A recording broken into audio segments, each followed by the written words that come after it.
The thunderous clap of hooves against the hardened earth drowned out even the heaviest downpour as Jameson rode through the stormy evening, his face as weathered as the leather of his saddle and just as unyielding. It had been 5 years since he'd last set foot in Casa Grande, Arizona territory. 5 years since he'd buried his wife and infant son in the same day. 5 years since he'd sworn never to return to the place that had stolen everything from him.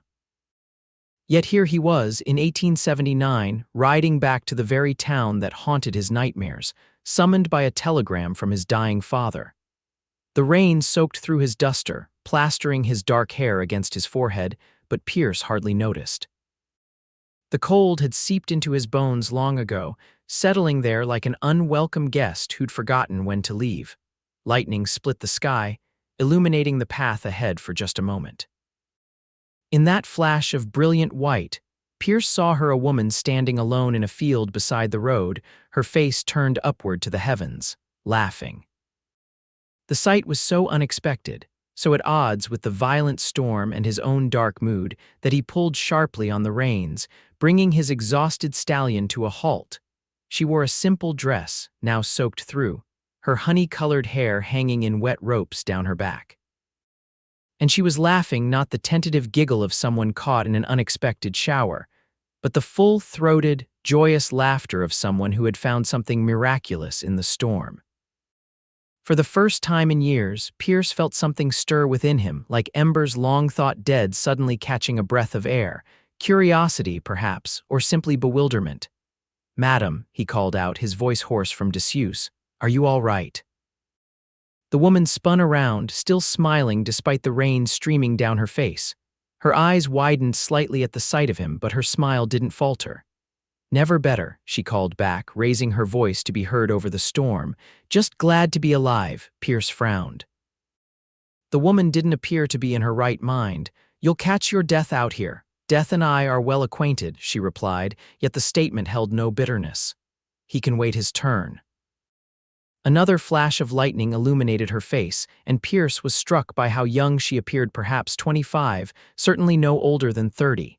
Far too young to speak of death as an old friend.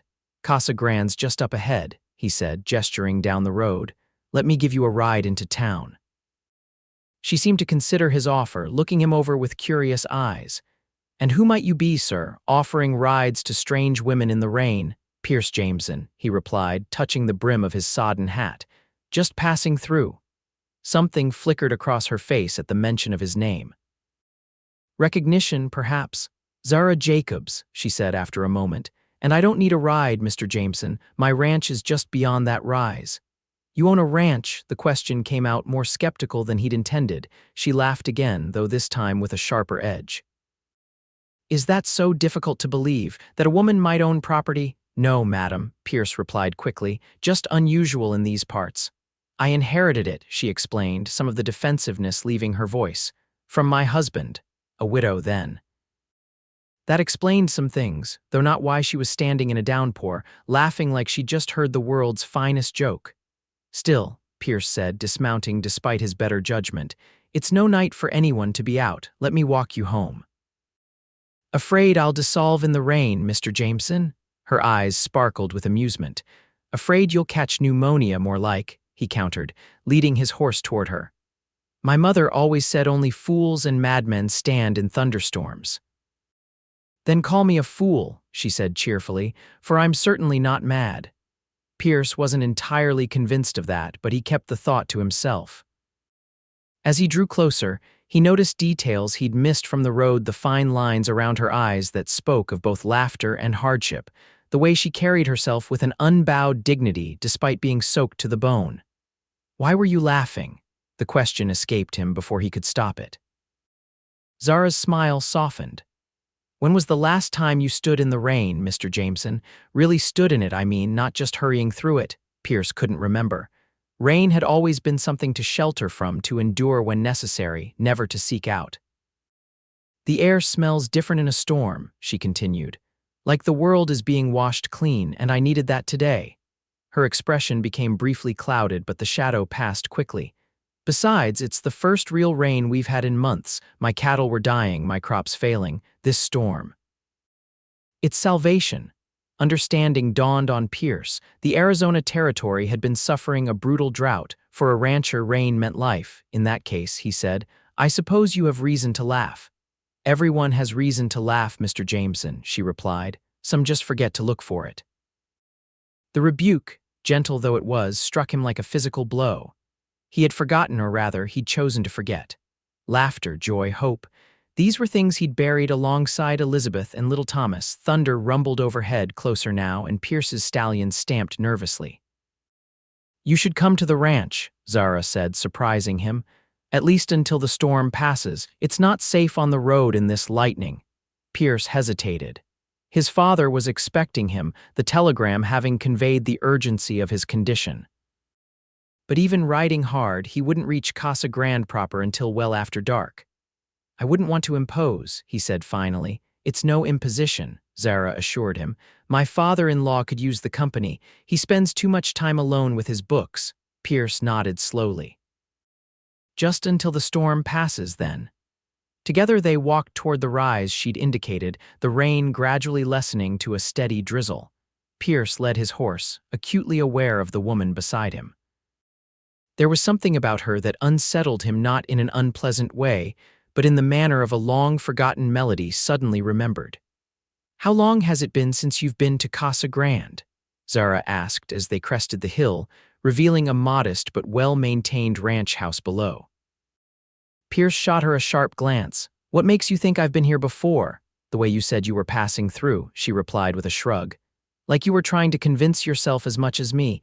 Too perceptive by half, this woman. 5 years, he admitted grudgingly. Long time. Not long enough. They walked in silence for a moment before she spoke again.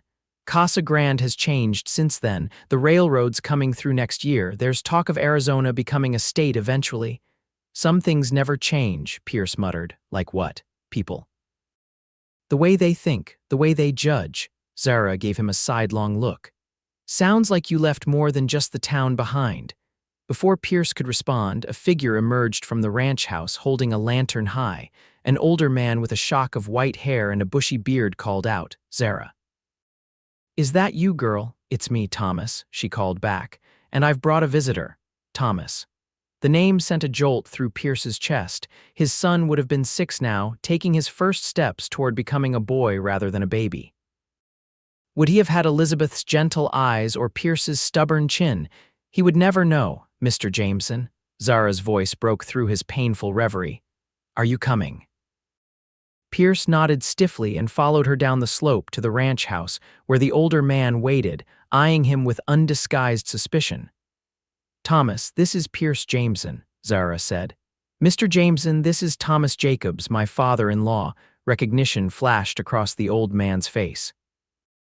Jameson, Abraham Jameson's boy, Pierce nodded. Yes, sir. Well, I'll be. Thomas shook his head slowly. Never thought we'd see you back in these parts. Last I heard, you were raising hell all across the Arizona Territory. Thomas, Zara chided gently. Mr. Jameson was kind enough to escort me home in this weather. He'll be staying until the storm passes. The old man harumphed but stepped aside, allowing them entry into the warm, dry interior of the ranch house. It was a simple place but comfortable, with sturdy furniture and colorful woven blankets draped over chairs. A fire crackled in the stone hearth, casting flickering shadows across the wooden floors. Let me get you a towel, Zara said, disappearing down a hallway. Thomas Jacobs continued to scrutinize Pierce, who shifted uncomfortably under the old man's gaze. You hear about your pa? Thomas asked finally. Got a telegram, Pierce confirmed. Said he's ailing. Ailing's one way to put it, Thomas said gruffly. Dying's more accurate. Consumption's got him bad. Pierce had suspected as much from the telegram's tone, but hearing it stated so bluntly still sent a cold wave of dread through him. His relationship with his father had been strained even before the tragedy, but Abraham Jameson was the only family Pierce had left. Zara returned with towels and a set of dry clothes. These were my husband's, she said, offering them to Pierce. They should fit well enough. Pierce accepted them with murmured thanks, noticing how Thomas's face tightened at the mention of his son.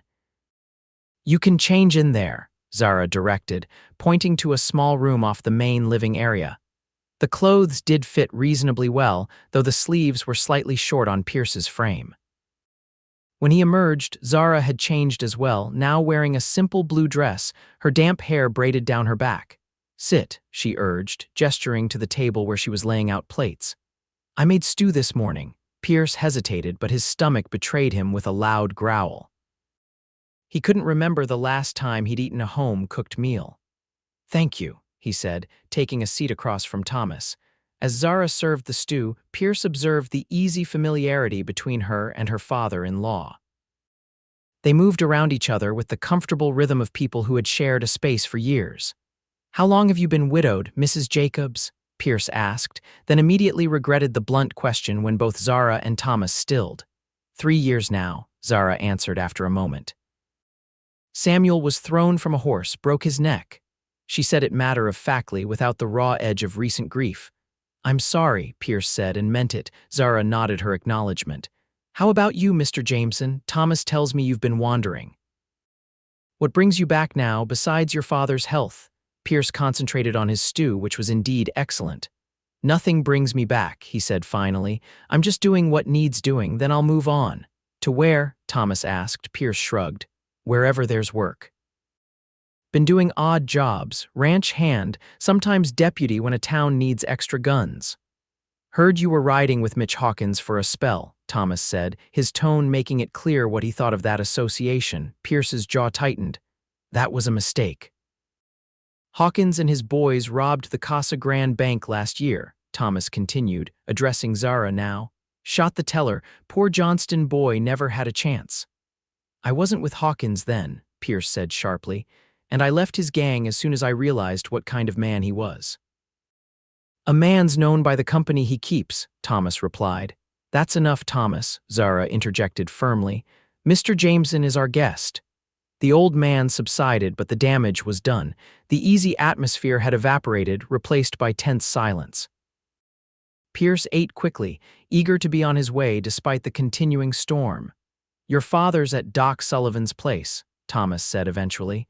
"Town council took up a collection to pay for his care when he got too weak to stay at the ranch alone." Pierce nodded stiffly. "I'll head out as soon as the rain lets up." "Nonsense," Zara said. "It's nearly nightfall and the road into town is treacherous even in good weather. You'll stay the night and leave in the morning." Pierce opened his mouth to protest, but she fixed him with a look that brooked no argument. "Samuel's old room is made up," she continued. "I keep it ready for visitors, though we don't get many this far out."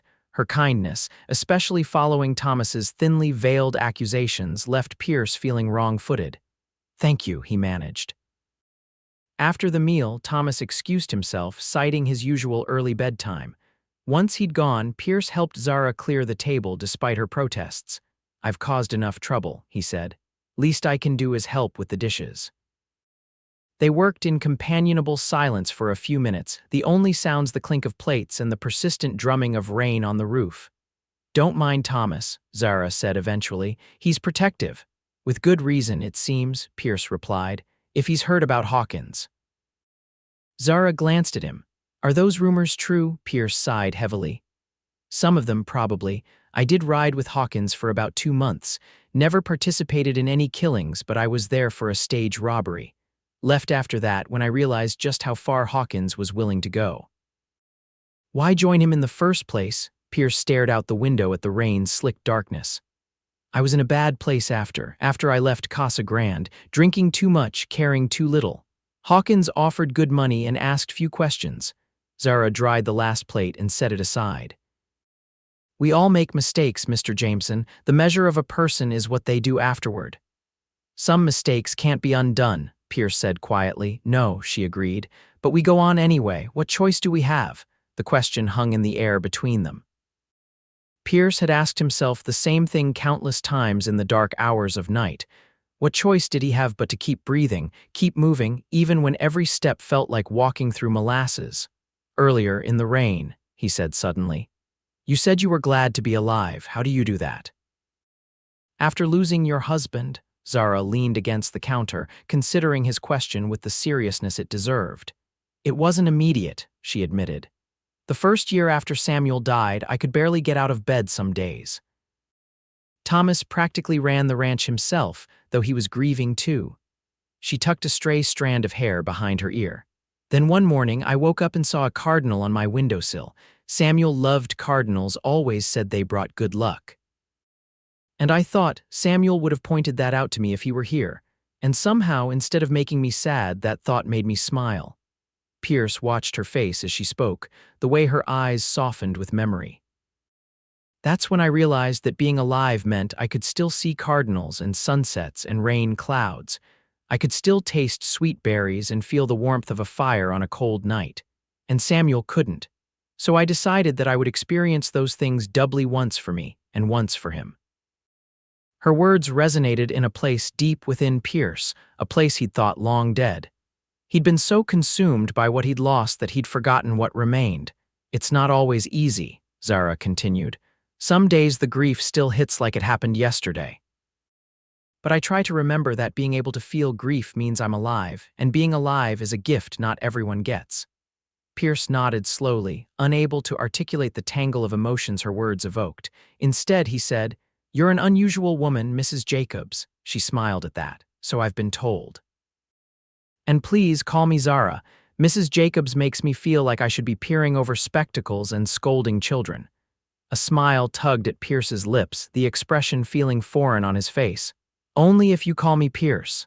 "Deal," she said, extending her hand. He took it, struck by how small her hand felt in his, yet how strong her grip was. The touch lingered a moment longer than necessary, and Pierce found himself studying the delicate lines of her wrist, the way her tanned skin contrasted with his own. Abruptly, he released her hand and stepped back. "I should turn in. Long ride tomorrow." If Zara noticed his sudden withdrawal, she didn't comment on it. "Of course, I'll show you to your room." The bedroom was small but comfortable, with a narrow bed covered in a handmade quilt. A few books were stacked on the bedside table and a simple cross hung on one wall. This had been her husband's room, Pierce realized, and now he was intruding on what must be sacred space. "Will you be all right in here?" Zara asked, seeming to read his discomfort. "Yes," Pierce assured her. "Thank you for your hospitality." Zara lingered in the doorway for a moment. "Sleep well, Pierce," she said softly before closing the door behind her. Alone, Pierce sat heavily on the edge of the bed. It had been a strange day. From the melancholy journey back to the town he'd sworn never to revisit, to finding a laughing woman in the rain, to ending up in a dead man's bed. His thoughts kept returning to Zara, her unexpected joy in the storm, the way grief seemed to have tempered her rather than broken her. Elizabeth had been like that too, he remembered with a pang, always finding beauty in unexpected places. It was one of the things he'd loved most about her. Pierce lay back on the bed, listening to the rain that had dwindled to a gentle patter against the window.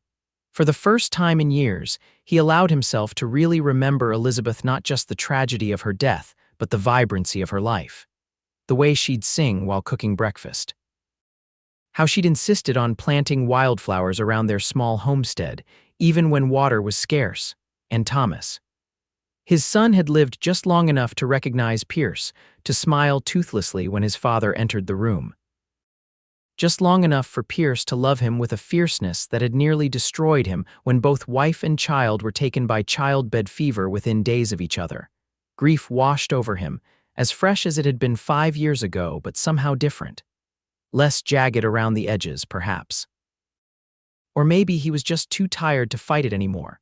Pierce closed his eyes, expecting the familiar nightmares, but instead found himself dreaming of rain and laughter, and a woman with honey-colored hair who wasn't afraid of storms. Morning arrived with clear skies and birdsong. Pierce woke feeling more rested than he had in months, though the knowledge of what awaited him in Casa Grande quickly sobered any momentary peace. He dressed quickly in his now dry clothes, folding Samuel's borrowed garments neatly on the bed. The smell of coffee and bacon drew him to the kitchen, where he found Zara already busy at the stove. She turned at his entrance, offering a smile that seemed to brighten the already sunlit room. "Good morning," she greeted. "Sleep well." "Better than expected," Pierce admitted. "Thomas already up. He's out checking on the cattle. The storm brought down some fencing on the north side." She gestured to the table. Sit, coffee's hot. Pierce didn't need to be told twice.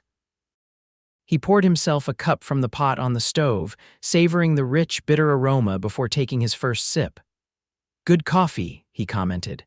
Samuel always said life's too short for bad coffee, Zara replied, placing a plate loaded with bacon, eggs, and biscuits in front of him. I grind the beans fresh each morning. Pierce dug into the breakfast with enthusiasm. This is mighty fine cooking, Zara. Thank you. She joined him at the table with her own plate. What time will you head into town? Soon as I finish eating, Pierce replied. Need to see my father. Zara nodded. Give Doc Sullivan my regards. He delivered most of the babies in this county, including me. You were born here, born and raised, she confirmed. My parents had a small farm just outside town. They both passed when I was 19. Fever took them within weeks of each other. Pierce winced at the familiar story. I'm sorry. It was hard, Zara acknowledged, but I had Samuel by then. We'd married just the year before. How did you meet? Pierce asked, genuinely curious. A fond smile touched Zara's lips. At church, of all places. I was singing in the choir, and Samuel said later he fell in love with my voice before he ever saw my face. Her expression turned mischievous.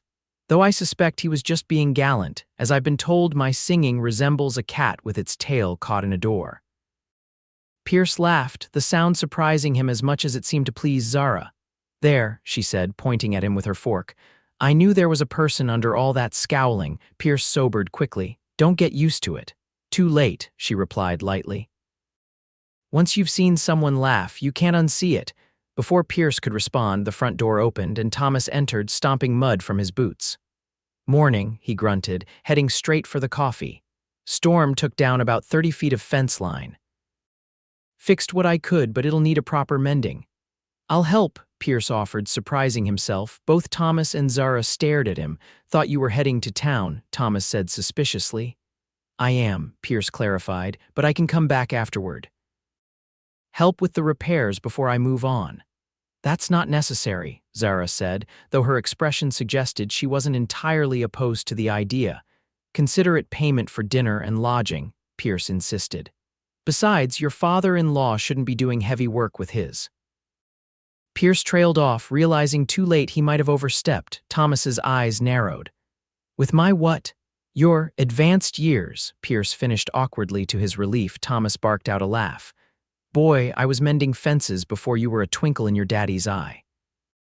I'm 72, not dead.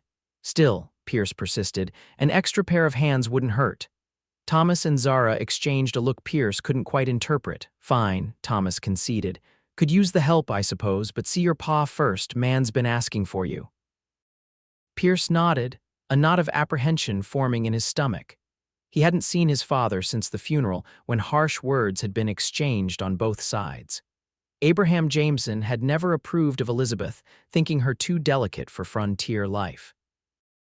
After her death, he'd had the poor judgment to say as much to his grieving son. I should get going, Pierce said, rising from the table. Thank you again for your hospitality. Zara walked him to the door. The road into town follows the creek, she instructed.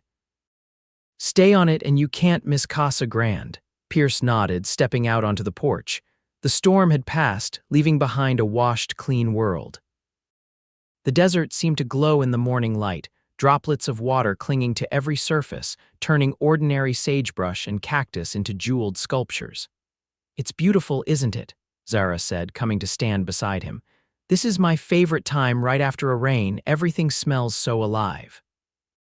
Pierce inhaled deeply, catching the scent of wet earth and something sweeter, perhaps the wildflowers that dotted the landscape in vibrant patches of color. I'd forgotten, he admitted quietly. Zara studied his profile. There are many beautiful things in this world, Pierce Jameson. I hope you remember more of them. Their eyes met, and for a moment, Pierce felt a connection that went beyond words, a recognition, perhaps, of shared loss and the difficult journey back toward light.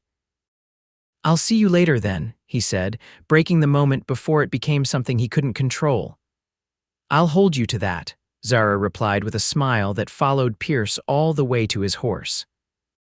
The ride into Casa Grande took less than an hour, each mile bringing a fresh wave of memories Pierce had spent years trying to suppress.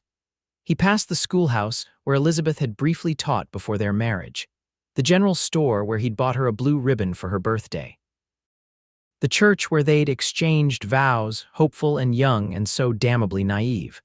Casa Grande itself had grown in his absence, though it was still a modest settlement compared to Tucson or Phoenix. New buildings lined the main street, and Pierce noted signs of prosperity. A bank, a proper hotel, ladies in fashionable dresses strolling the boardwalks. The railroad was coming, Zara had said. With it would come further changes, further blurring of the town he'd known. Doc Sullivan's office was at the far end of town, a whitewashed building with green shutters and a small garden of medicinal herbs along one side. Pierce tied his horse at the hitching post and took a steadying breath before knocking on the door. A bespectacled man in his 60s answered, his expression shifting from professional courtesy to shock as he recognized his visitor. "Pierce Jameson," Doc Sullivan said. "Well, I'll be you got my telegram." "Got it," Pierce confirmed. "How is he?" The doctor's face grew somber. "Not good, son." "Better come in." Pierce followed Doc Sullivan through the tidy examination room into a small area at the back of the building where several beds were arranged. Only one was occupied by a thin, gray-faced man whose labored breathing seemed to fill the quiet space. Abraham Jameson had always been a bear of a man, tall and broad-shouldered, with hands that could break a wild horse or craft a delicate cabinet with equal skill. The figure in the bed was a shadow of that man, wasted by disease until he seemed almost childlike in his frailty. "He's been asking for you," Doc Sullivan said quietly. "Some days he's more lucid than others. Today's been a good day so far." Pierce nodded, unable to speak past the lump in his throat. Seeing his father this way diminished, mortal shook him more than he'd expected. "I'll give you some privacy," the doctor said, retreating to the front room. For a long moment, Pierce simply stood at the foot of the bed, watching his father's shallow breathing, the way his eyelids flickered with dreams or delirium. Then, gathering his courage, he moved to the chair beside the bed and sat down. "Pa," he said softly. Abraham's eyes opened slowly, cloudy at first, then sharpening as they focused on Pierce's face. Recognition dawned, followed by a complex emotion Pierce couldn't quite name, relief, perhaps mingled with regret. "You came," Abraham said, his voice a raspy whisper. "I came," Pierce confirmed. Abraham lifted a trembling hand, and after a moment's hesitation, Pierce took it. His father's fingers were cool and papery, the bones prominent beneath thin skin. "Didn't think you would," Abraham admitted. "Not after everything." Pierce swallowed hard. "Nearly didn't." A ghost of a smile touched Abraham's lips. "Always were stubborn, like your mother." He paused, gathering strength. "I was wrong, Pierce, about Elizabeth. She was a good woman." The words Pierce had waited years to hear now delivered on what might be his father's deathbed. He felt no triumph, only a profound sadness for all the wasted years. "Yes," he agreed, "she was." "And I'm sorry about the boy," Abraham continued. "My grandson should have been there for you both." Pierce's throat tightened. "His name was Thomas," he said, the name feeling strange on his lips after so long avoiding it. "He had Elizabeth's eyes." Abraham nodded weakly. "Would have liked to have known him." They sat in silence for a while, the weight of unspoken words between them gradually lightening. Eventually, Abraham spoke again, his voice fading. "The ranch, it's yours now. Been keeping it going as best I could, hired hands mostly." Pierce hadn't given much thought to his father's property. The Jameson Ranch had been modestly successful in Pierce's youth, though never large enough to compete with the cattle barons who dominated the territory. "Don't know what I'd do with a ranch," he said honestly. "Sell it then," Abraham replied. "But it's there if you want it. Deeds in my strongbox at the bank. Sullivan has the key." Pierce nodded, overwhelmed by the implications. He'd been drifting for so long, purposely avoiding any ties to place or people. The thought of owning land again, of having roots and responsibilities, was both terrifying and strangely appealing.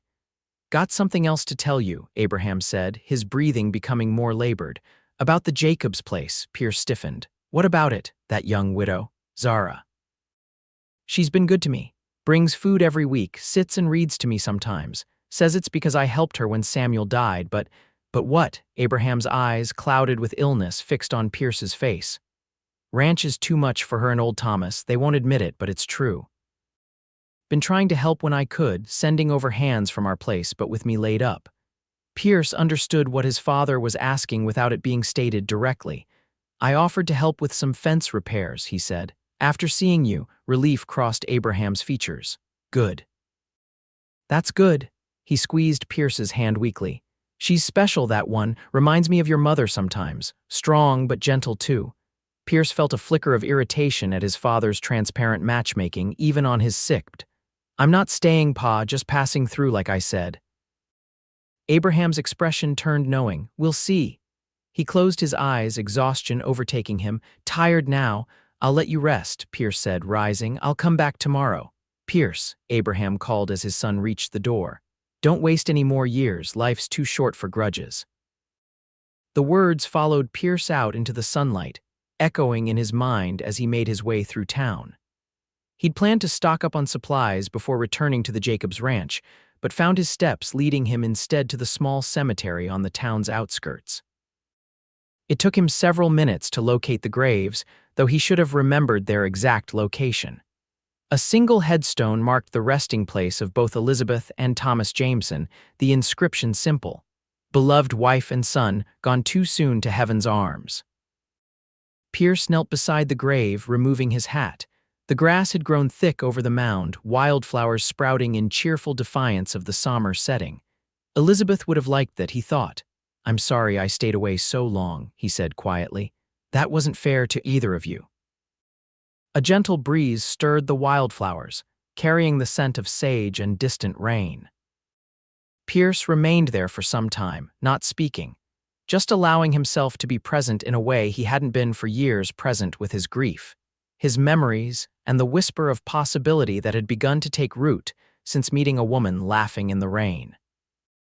By the time Pierce returned to the Jacobs ranch, the afternoon was well advanced. He found Thomas mending a piece of harness on the porch, his gnarled fingers working the leather with practiced ease despite their obvious arthritis. How's Abraham? The old man asked without preamble. Dying, Pierce replied bluntly, but clear-headed today. We talked. Thomas nodded, seeming satisfied. Good, man deserves to make his peace. Where's Zara? Pierce asked, scanning the yard. North pasture, Thomas replied, checking on the cattle after the storm. Said to tell you there's food in the kitchen if you're hungry. Pierce nodded his thanks and went inside, finding a plate of sandwiches and a pitcher of lemonade waiting. He ate quickly, then returned to Thomas. Show me that fence line that needs fixing, he said. For the next several hours, Pierce worked alongside Thomas, replacing broken posts and restringing wire. The physical labor felt good after days in the saddle, and Pierce found himself appreciating the old man's taciturn company.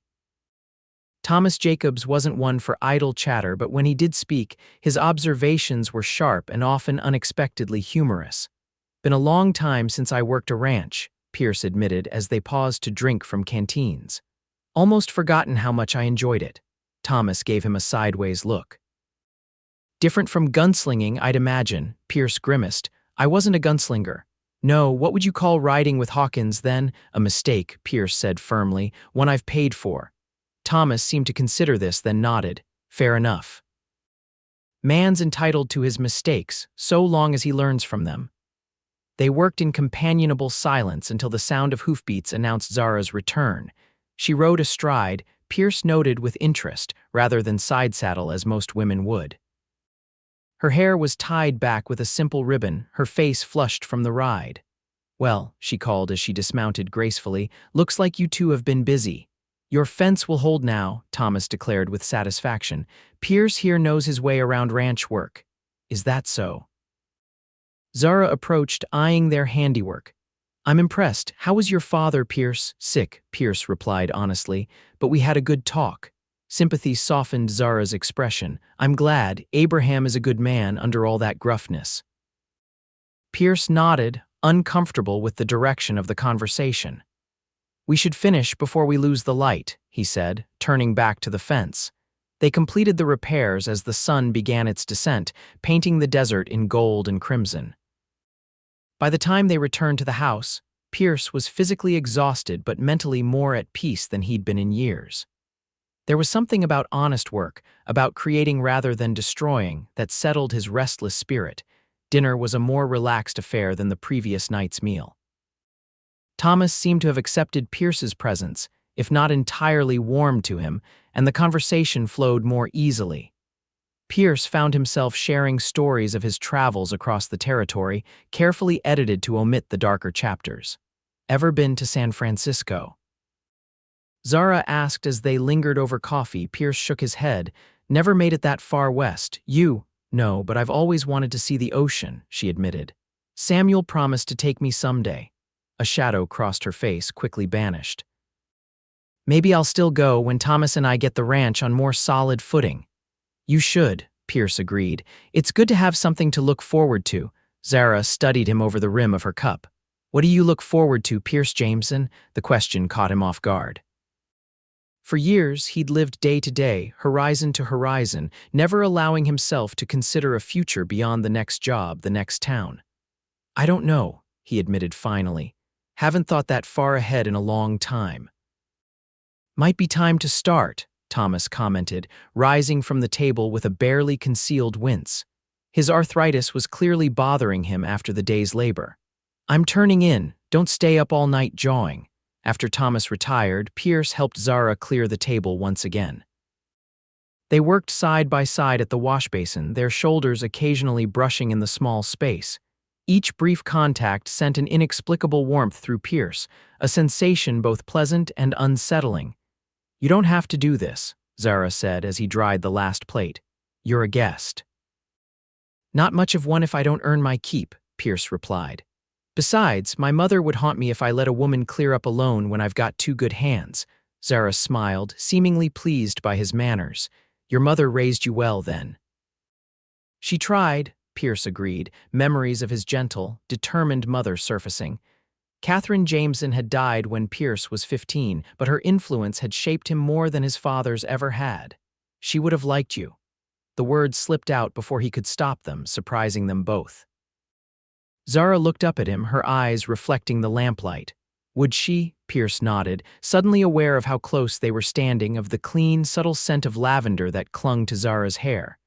She valued strength, not just the physical kind, but resilience. The ability to laugh in the rain. Zara's smile softened. I think I would have liked her too. She hesitated, then added, Will you be staying another night? Before you move on, the question hung between them, weighted with unspoken meaning.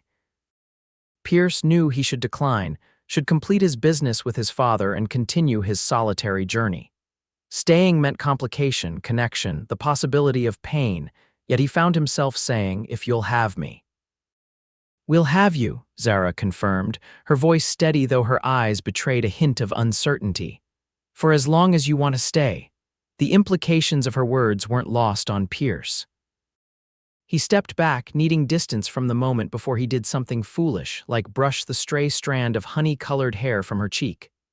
I should turn in too, he said. It's been a long day, Zara nodded, the spell broken. Of course. Good night, Pierce. Good night, Zara. In the solitude of Samuel's old room, Pierce sat on the edge of the bed, his head in his hands. What was he doing? He'd come to Casa Grande for one purpose, only to see his dying father, not to mend fences for a pretty widow, not to contemplate a future he'd long since abandoned. Yet here he was, acutely aware of Zara moving about in the other rooms, of the way her presence seemed to fill the house with a quiet vitality. She reminded him, in some ways, of Elizabeth, not in appearance or manner, but in the essential quality of her spirit.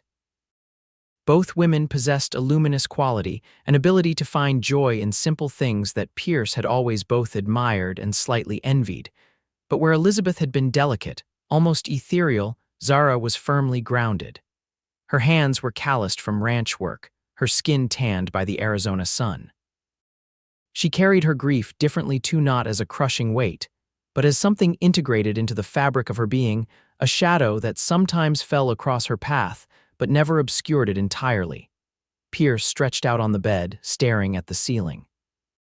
For the first time in years, he allowed himself to consider possibilities beyond the next day, the next week. His father's ranch would be his soon. He could sell it, as Abraham had suggested, take the money and continue his wandering ways, Or he could stay, try again.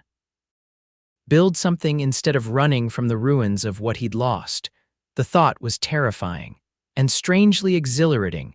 Pierce woke before dawn, the house still quiet around him.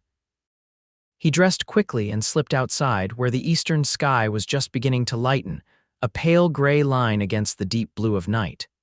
The air was cool, heavy with dew, and Pierce took deep breaths of it as he walked to the barn. To his surprise, he found Zara already there, measuring grain for the horses. She looked up at his entrance, a smile spreading across her face. "Early riser?" she asked. "Always have been," Pierce confirmed.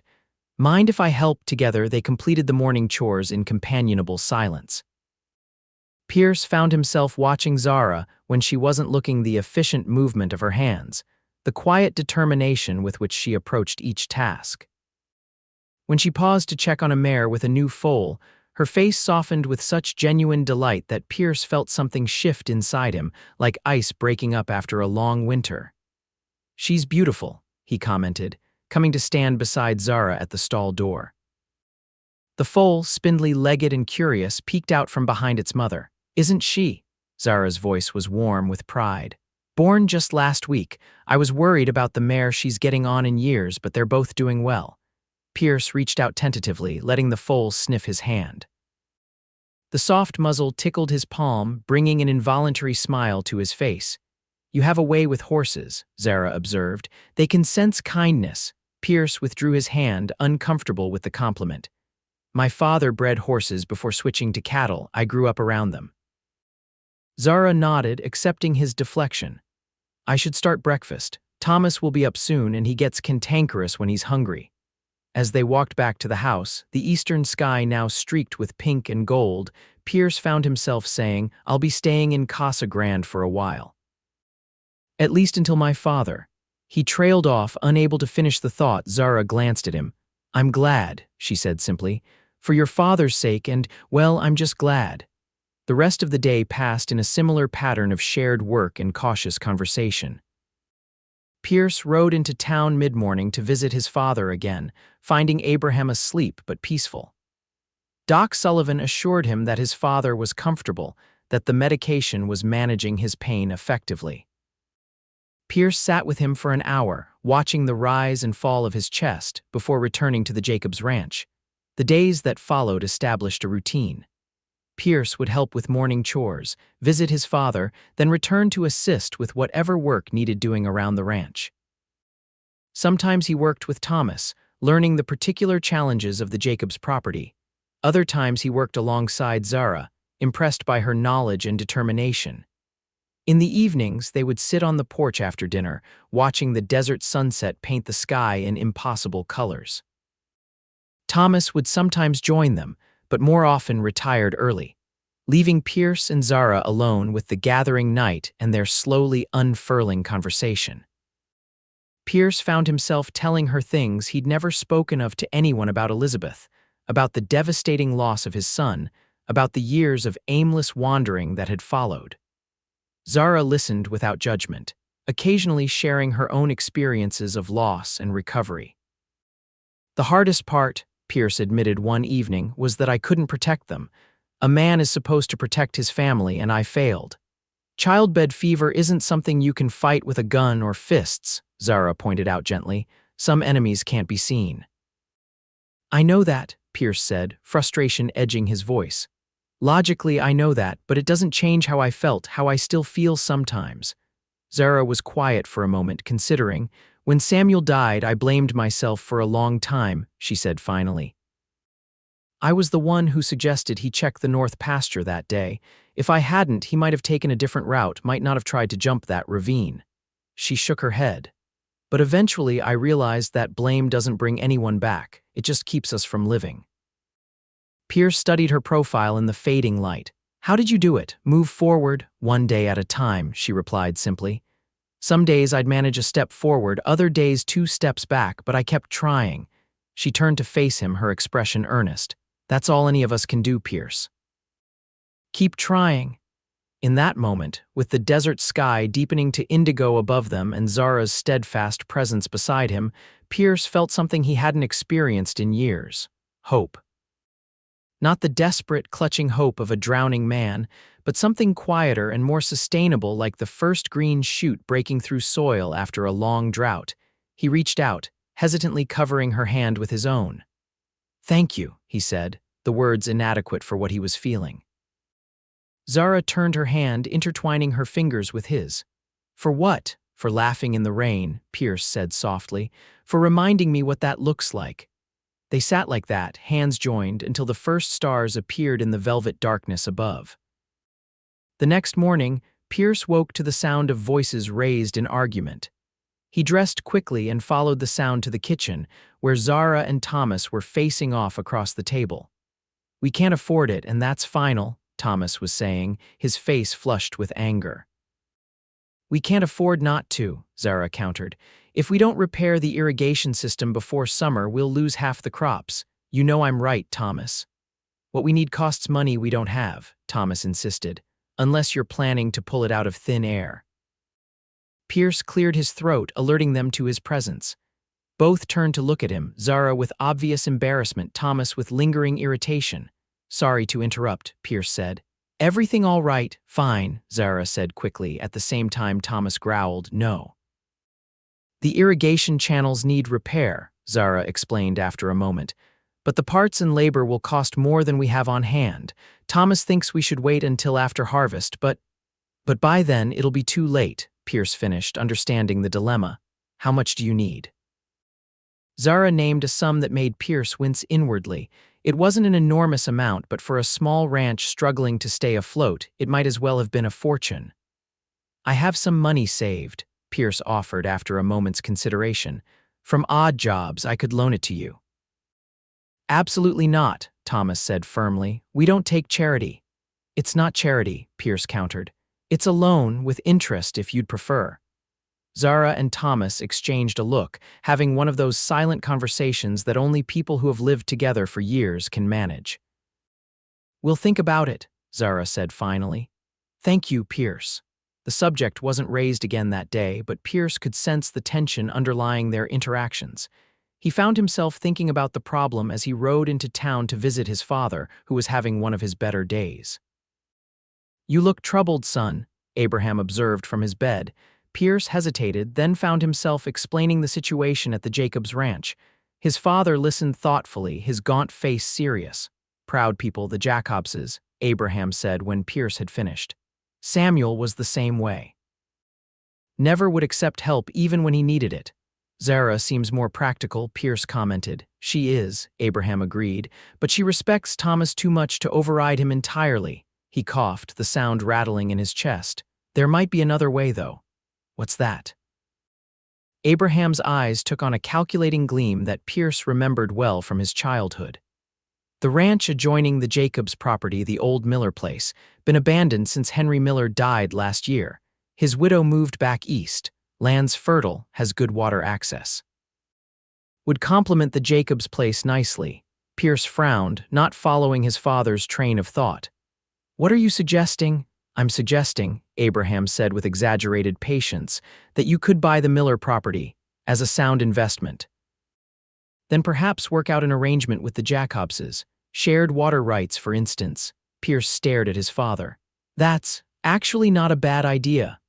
"Don't sound so surprised," Abraham chuckled, then winced as the movement triggered another bout of coughing. When he recovered, he added, "Properties being handled by the bank. Manager's an old friend of mine, might be able to get you a good price." Pierce spent the rest of his visit mulling over the possibility. By the time he left, he had a letter of introduction to the bank manager and a growing conviction that his father's suggestion might solve several problems at once. Rather than returning directly to the Jacobs ranch, Pierce stopped at the bank. The manager, a portly man named Wilkins, received him warmly once he presented Abraham's letter. "Terrible business about your father," Wilkins said, shaking his head. "Fine man, Abraham Jameson, one of the best." "Thank you," Pierce replied, the praise for his father still somewhat strange to his ears after years of estrangement. "I understand you're handling the sale of the Miller property," Wilkins brightened. "Indeed we are. Excellent parcel, excellent opportunity for the right investor." "Interested, are you?" "Possibly," Pierce said cautiously. I'd need to see it first. Of course, Wilkins agreed, pulling out a map. It borders the Jacobs Ranch to the west, about 300 acres with a small house and barn, nothing fancy but sound. And the water rights are excellent, shares an aquifer with the Jacobs place. Pierce studied the map, noting how the Miller property would indeed complement the Jacobs Ranch perfectly. The price Wilkins quoted was substantial but fair, especially considering the potential. I'd like to think about it, Pierce said finally, and see the property. Naturally, Wilkins replied, clearly sensing a potential sale. I can have my clerk draw up preliminary papers just in case you decide to proceed, and I could take you out there tomorrow if that suits. Pierce agreed to the arrangement and left the bank with a curious sense of anticipation. For the first time in years, he was making plans that extended beyond the immediate future. It was both exhilarating and terrifying. When he returned to the Jacobs Ranch, he found Zara alone on the porch mending a shirt. She looked up at his approach, her smile warm but tired. "Thomas?" Pierce asked, dismounting. "Lying down," Zara replied. "His joints are bothering him today." Pierce joined her on the porch swing, watching as her needle flashed in and out of the fabric with practiced ease.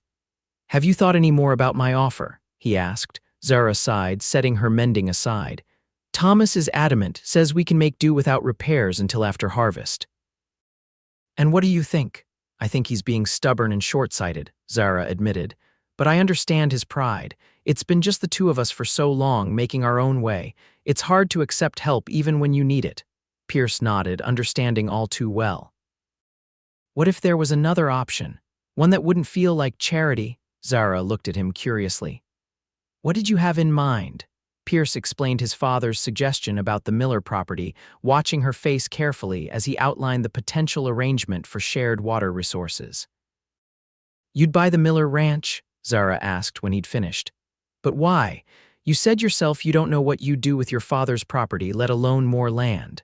Pierce hesitated, uncertain how to articulate the half-formed thoughts swirling in his mind. "Maybe it's time I figured that out," he said finally. "Time I stopped drifting and put down roots somewhere." "Here." Zara's voice was carefully neutral, but her eyes searched his face intently. "Maybe," Pierce admitted. "I've been thinking a lot lately about what comes next." For a long time, there wasn't a next, just one day after another, getting through. But now, Zara prompted when he trailed off. Pierce met her gaze directly. "Now I'm starting to think about tomorrow and the day after that, and I'm finding I'd like those days to have some purpose. Some meaning." Something shifted in Zara's expression, a softening around her eyes. "I'd like that for you, Pierce." The simple sincerity of her words touched him deeply. Before he could respond, however, the door opened and Thomas emerged, moving stiffly but with determination. "Thought I heard voices," the old man said, settling heavily into a chair. "What are you two plotting now?" Zara explained Pierce's idea, presenting it as a purely practical business arrangement. Thomas listened skeptically at first, but gradually his expression grew thoughtful. "Wouldn't be charity, you see," Pierce added. "It would be a mutually beneficial arrangement, your expertise with the land, my investment." "And you'd live there?" Thomas asked, eyeing Pierce shrewdly. "At the Miller place." Pierce nodded, suddenly aware of the permanence implied in such an arrangement. "Yes, I'd live there." Thomas and Zara exchanged one of their silent communications, a whole conversation passing between them in a glance. "Could work," Thomas conceded finally, "but I'd want everything in writing. Proper legal agreement about water rights and such." "Of course," Pierce agreed, relief washing over him. "I'm seeing the property tomorrow with Wilkins from the bank. You should both come along, give your opinion." And so it was arranged. The following day, all three rode out to the Miller property, which turned out to be exactly as Wilkins had described, modest but sound, with good water access and fertile land. The house was smaller than the Jacobs homestead, just 4 rooms but solidly built and in reasonable repair. "Needs a woman's touch," Thomas commented as they inspected the dusty interior. "But it'll do for a bachelor, I suppose." Pierce found himself looking at Zara as the old man spoke, wondering what she saw when she looked at the neglected house. Was she imagining curtains at the windows, a garden by the door? Or was she simply assessing its structural integrity with a rancher's practical eye? Her expression gave nothing away as she methodically checked windows, doors, and the stone fireplace. "It's a good property," she said finally. "The irrigation system connects to ours at the western boundary. With some work, we could integrate them fully." Pierce nodded, satisfied. "Then I think we have a deal, Mr. Wilkins." The transaction proceeded with remarkable speed, facilitated by Abraham's standing in the community and Wilkins's eagerness to resolve the estate. Within a week, Pierce was the owner of the Miller Ranch, a fact he was still struggling to fully comprehend as he sat by his father's bedside, sharing the news. "You've done well, son," Abraham said, his voice weaker now but his eyes clear. "Henry Miller was a good neighbor. His land will serve you well." "I hope so," Pierce replied. "It feels strange, though, owning something, having a place." Abraham's thin hand sought his, squeezing with surprising strength. "It's time. You've wandered long enough." Pierce couldn't argue with that. The restlessness that had driven him for years had gradually subsided during his time in Casa Grande, replaced by something he was almost afraid to name. Contentment, perhaps, or at least the beginnings of it. "And the Jacobs girl," Abraham continued, a knowing look in his eye. "She's part of why you're staying." It wasn't a question, so Pierce didn't bother denying it. "She's different," he said simply. "She's been through her own grief, but it hasn't hardened her. If anything, it's made her kinder, more alive." "Like her laugh in the rain," Abraham murmured. Pierce looked up, startled. "How did you? She told me," Abraham explained. "When she'd visit. Said she met you during that big storm last month, laughing in a field. Said you looked at her like she'd lost her mind." Pierce smiled at the memory. "I did think that at first, and now I think she might be the sanest person I've ever met." Abraham's expression turned serious. "Don't waste time, Pierce. Life is shorter than you think. If you care for her, it's complicated, Pa," Pierce interrupted. "She's still grieving Samuel." "Grieving doesn't mean not living," Abraham countered. "She's young. So are you, though you act like an old man sometimes. There's room in a heart for more than one love." Pierce absorbed his father's words, recognizing their truth. In the weeks since meeting Zara, he'd felt his own capacity for joy gradually expanding, like a muscle long unused beginning to strengthen with exercise. Perhaps the same was true for her. "I'll think about it," he promised. Abraham nodded, satisfied. "Good. Now tell me about the irrigation system you're planning." Always did like a good engineering challenge. As winter yielded to spring, Pierce divided his time between his new property, the Jameson Ranch, and visits to his father, whose health continued to decline despite Doc Sullivan's best efforts. The shared irrigation project with the Jacobs Ranch provided a natural reason for daily interaction with Zara and Thomas, and Pierce found himself increasingly drawn to their home, their company, their way of life. Zara, in particular, had become essential to his days. Their conversations had deepened, ranging from practical matters of ranching to philosophical discussions about life, loss, and recovery.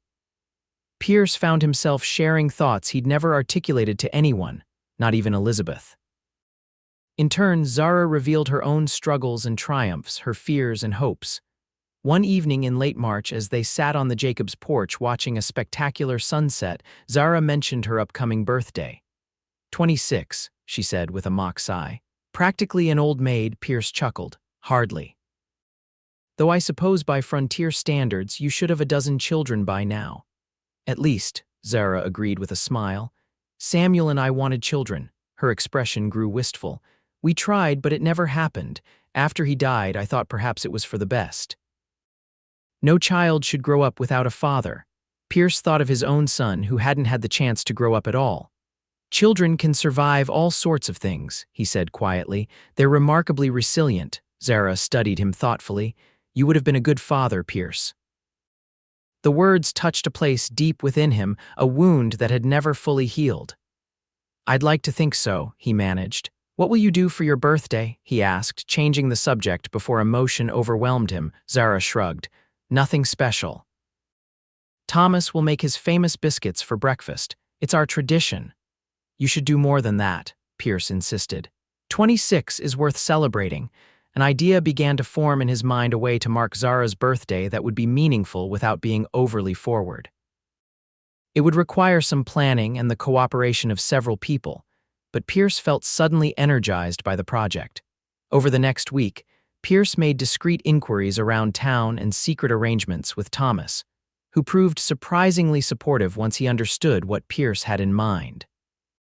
On the morning of Zara's birthday, Pierce arrived at the Jacobs ranch earlier than usual, carrying a small wrapped package. Zara was already up, as he'd known she would be, tending to the morning chores. She looked up in surprise as he entered the barn. "You're early," she commented, but with pleasure rather than suspicion. "Happy birthday," Pierce replied, holding out the package. "This is just a small thing. The real present comes later." Zara accepted the gift with an intrigued smile. "Mysterious, should I open it now?" At Pierce's nod, she carefully unwrapped the package, revealing a small leather-bound book. "Poetry?" she asked, turning it over in her hands. "Wordsworth," Pierce confirmed. "Elizabeth loved his work. There's one poem in particular I thought you might appreciate." He reached over, gently opening the book to a marked page. "This one," Zara read aloud. "I wandered lonely as a cloud. I don't think I know this one." "It's about finding unexpected beauty," Pierce explained, "and how the memory of that beauty sustains us in darker times." Zara read the poem silently, her expression softening as she absorbed the words. When she looked up, her eyes were bright with unshed tears. "It's beautiful, Pierce, thank you." "There's more," he said, suddenly nervous. "If you're willing, I've arranged something for this afternoon, a surprise." Zara's eyebrows rose. "What kind of surprise?" "The kind that requires a bit of trust," Pierce replied with a small smile. "Can you be ready at noon? Wear something comfortable for riding." Intrigued, Zara agreed, and Pierce left to make the final arrangements. At precisely noon, he returned to the Jacobs ranch with 2 saddled horses, his own stallion, and a gentle mare borrowed from his father's stable. Zara emerged from the house wearing a practical riding skirt and blouse, her hair braided down her back. Thomas followed her onto the porch, looking unusually pleased with himself. "You're in on this too," Zara accused her father-in-law. "Might be," Thomas replied cryptically. "Go on now, and mind you're not back until sunset." Pierce helped Zara mount the mare, then swung into his own saddle. "Ready for an adventure, Mrs. Jacobs?" "Lead the way, Mr. Jameson," she replied, her eyes sparkling with anticipation. They rode south, away from both ranches, following a trail that wound through stands of mesquite and saguaro. The spring air was crisp but not cold, the desert beginning to bloom with wildflowers after the winter rains. "Are you going to tell me where we're going?" Zara asked after they'd been riding for about an hour. "That would spoil the surprise," Pierce replied, "but we're almost there." The trail began to descend into a small canyon, its walls striped with layers of red and gold stone. At the bottom, a narrow stream trickled through a bed of smooth rocks, feeding a grove of cottonwood trees whose new leaves fluttered like green flags in the gentle breeze. "Oh," Zara breathed, taking in the scene, "it's beautiful." "This was my mother's favorite place," Pierce said as they dismounted. "She used to bring me here for picnics when I was a boy." As they approached the largest cottonwood, Zara gasped. Spread beneath its branches was a blanket laden with a picnic feast: fried chicken, biscuits, fresh fruit, and a bottle of wine. "How did you?" she began, turning to Pierce with delight. "I had help," he admitted. "Doc Sullivan's wife prepared the food. Their son rode out earlier to set it up." Zara shook her head in wonder. "I can't believe you went to all this trouble." "It's no trouble," Pierce assured her, suddenly feeling shy. "You deserve to be celebrated, Zara." They settled on the blanket, and Pierce poured them each a glass of wine. "To 26, he proposed, raising his glass. "To new beginnings," Zara countered, touching her glass to his. The afternoon passed in a haze of good food, laughter, and increasingly personal conversation. As the shadows lengthened, they walked along the stream, Zara occasionally stooping to collect interesting stones or wildflowers. "This has been the most wonderful birthday," she said as they made their way back to the picnic spot. "Thank you, Pierce." "There's one more thing," Pierce said, his heart suddenly racing. "Something I've been wanting to tell you." Zara looked at him expectantly, the late afternoon sun gilding her hair. When I first came back to Casa Grande, I was only planning to stay long enough to see my father, Pierce began. I had no intention of remaining, of building a life here. The memories were too painful, Zara nodded, understanding in her eyes. But then I saw you laughing in the rain, Pierce continued, and something changed, not all at once, but gradually, day by day. Being around you, seeing how you faced your own grief without letting it consume you, it's helped me find my way back to myself. He took a deep breath, gathering his courage. What I'm trying to say, Zara, is that I care for you more than I thought I could ever care for anyone again. I'm not asking for anything. I know it's complicated with our histories, but I wanted you to know. Zara was silent for a long moment, her expression unreadable. Pierce's heart sank. He'd misjudged, spoken too soon. I'm sorry, he said quickly. I didn't mean to make you uncomfortable. You haven't, Zara assured him, reaching for his hand. I'm just surprised, not by your feelings. I've suspected them for some time, but by how ready I am to hear them. She looked down at their joined hands, then back up to his face. I care for you too, Pierce. It took me by surprise. I wasn't looking for it, wasn't expecting to feel this way again. Hope surged within Pierce, almost painful in its intensity. And how do you feel? Zara's smile was both shy and certain, like I've been given a second chance at happiness. Like maybe the rain that day wasn't just saving my cattle, but bringing me someone I didn't even know I needed. Pierce raised his free hand to her cheek, marveling at the softness of her skin, the warmth in her eyes. May I? He whispered. At her nod, he leaned forward, touching his lips to hers in a kiss that felt like coming home after a long, difficult journey. Zara responded with a gentle pressure that spoke of reciprocated feeling, but also respect for the newness, the fragility of what was growing between them. When they drew apart, Pierce rested his forehead against hers, overwhelmed by emotions he'd thought long buried. I never expected this, he admitted. Neither did I, Zara replied softly, but perhaps that's the way of things. The best gifts are the ones we never thought to ask for. They stayed in the canyon until the first stars appeared, talking, sharing occasional tentative kisses, beginning to map the contours of what they might become to each other. When they finally rode back to the Jacobs ranch, the full moon illuminated their path, casting everything in silver light. Thomas was waiting on the porch, smoking his pipe. He took one look at their faces and nodded, as if confirming something he'd long suspected. About time, was all he said, but the approval in his voice was unmistakable. The days that followed took on a dreamlike quality for Pierce.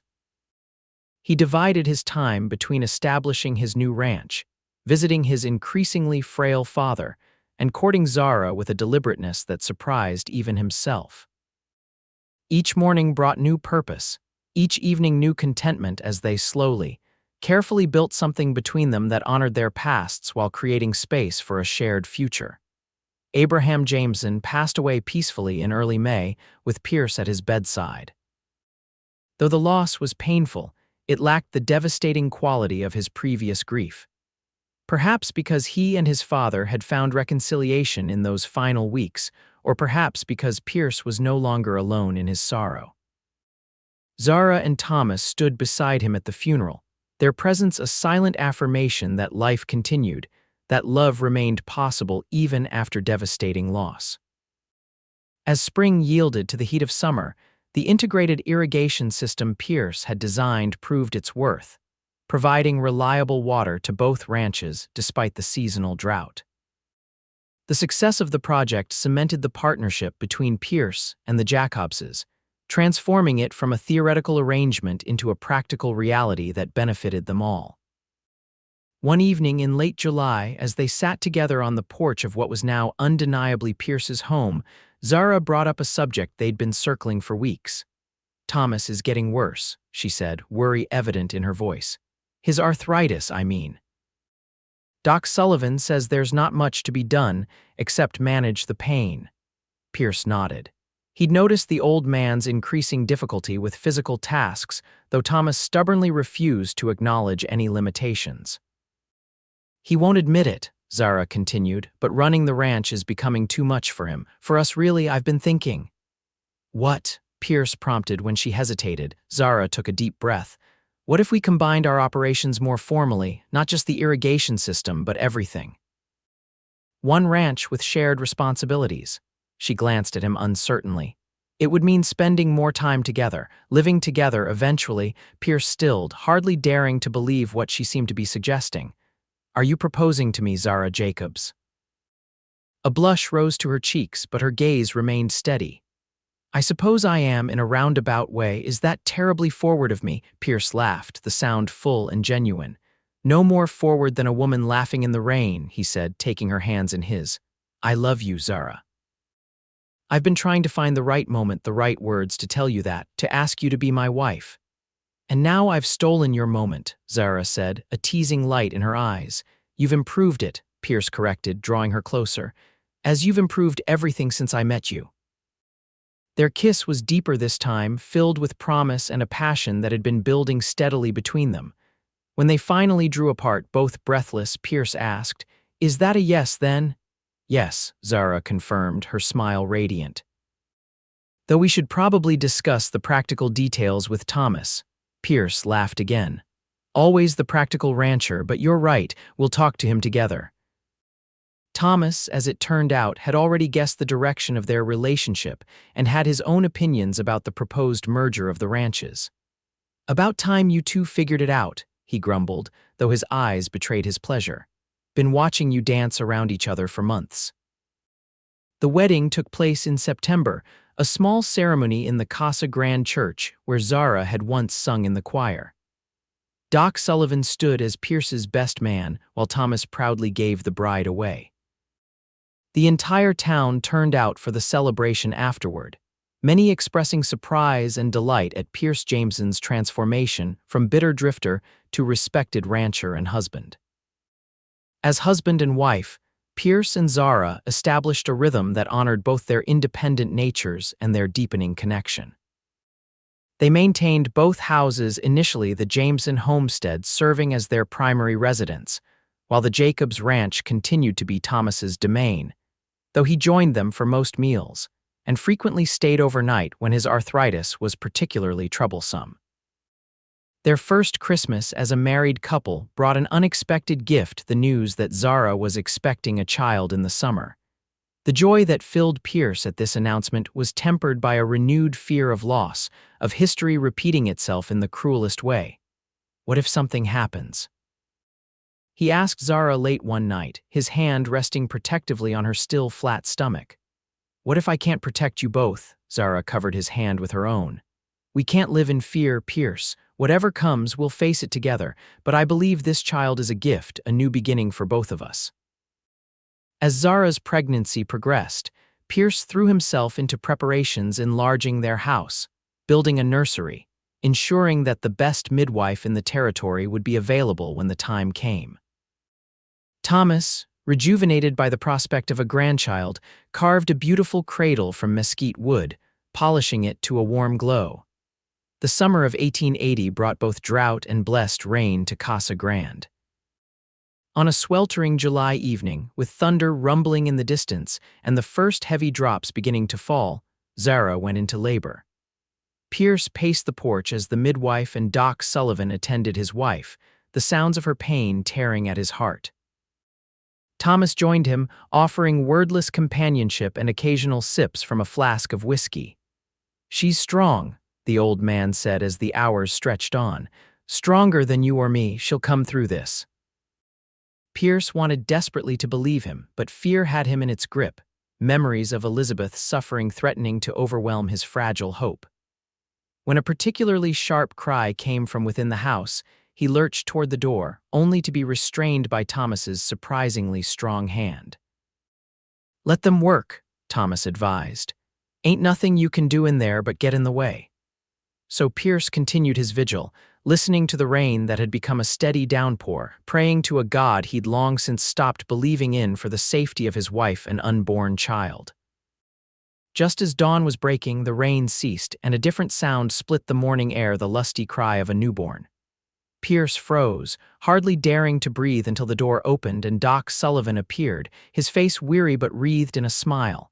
Congratulations, Pierce, he said. You have a son. A strong, healthy boy, and Zara is doing just fine. The relief that flooded through Pierce nearly brought him to his knees.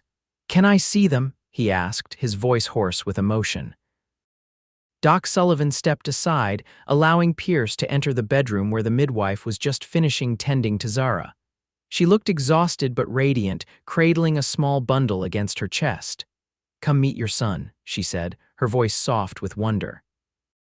Pierce approached the bed, his heart pounding, and gazed down at the tiny face nestled against Zara's breast. The baby had a shock of dark hair, and when he briefly opened his eyes, Pierce saw they were the deep blue of all newborns. "He's perfect," Pierce whispered, gently touching his son's tiny hand. The fingers immediately curled around his own in a grip that, while objectively weak, felt to Pierce like the strongest force he had ever encountered. "What shall we call him?" Zara asked, watching the interaction with tired joy. Pierce considered for a moment. "Samuel," he suggested, "after his grandfather, if that's all right with you." Tears filled Zara's eyes. "Samuel Thomas Jameson," she said, testing the name. "It's perfect." From the doorway, Thomas cleared his throat, clearly moved by the tribute. "Fine name for a fine boy," he managed, his voice gruff with emotion. As the first rays of sun streamed through the window, illuminating the tableau of new life and renewed hope, Pierce felt something within him finally fully heal the frozen grief of years melting away in the warmth of this moment, this miracle, this second chance. "Thank you," he said to Zara, his voice thick with emotion, "for everything, for laughing in the rain that day, for showing me that life goes on, that joy is still possible." Zara smiled up at him, her eyes full of love. "And thank you for stopping, for seeing me, for being brave enough to try again." In that moment, with his son in his wife's arms and the morning sun bathing them in gold, Pierce Jameson understood that grief and joy weren't opposites, but companions on the long journey of life. One couldn't exist without the possibility of the other, and both were essential to the fullness of human experience. The bitter cowboy who had ridden into Casa Grande so many months ago, hollowed out by loss and hardened by years of solitude, had found redemption in the unlikeliest of places in the laughter of a woman standing joyfully in the rain, refusing to be defeated by the storms of life. Young Samuel grew strong and healthy, bringing new life and laughter to the expanded Zara Jacobs ranch. Thomas doted on his namesake, teaching him to ride almost before he could walk, telling him stories of the early days in the Arizona Territory. As the years passed, the old man's health declined gradually, but he remained an integral part of the family until his peaceful passing in 1885, surrounded by those who loved him. Pierce and Zara welcomed a daughter, Catherine Elizabeth, in 1882, and another son, Abraham, in 1884. Their ranch prospered, becoming one of the most successful operations in the area. When the railroad finally came through Casa Grande, bringing new opportunities and connections to the wider world, the Jamesons adapted and thrived. Life wasn't always easy. There were droughts and floods, economic hardships and personal challenges, but through it all, Pierce and Zara faced each day together, finding strength in their shared history and hope in their continuing love. On rainy days, they would sometimes stand together in their fields, faces turned upward to the life-giving moisture, laughing with the pure joy of being alive to feel it. And every year, on the anniversary of their first meeting, Pierce would present Zara with a single wildflower, a simple token of gratitude for the woman who had taught a bitter cowboy how to laugh again, how to love again, how to live fully in a world that, despite its sorrows, remained beautiful and worthy of celebration.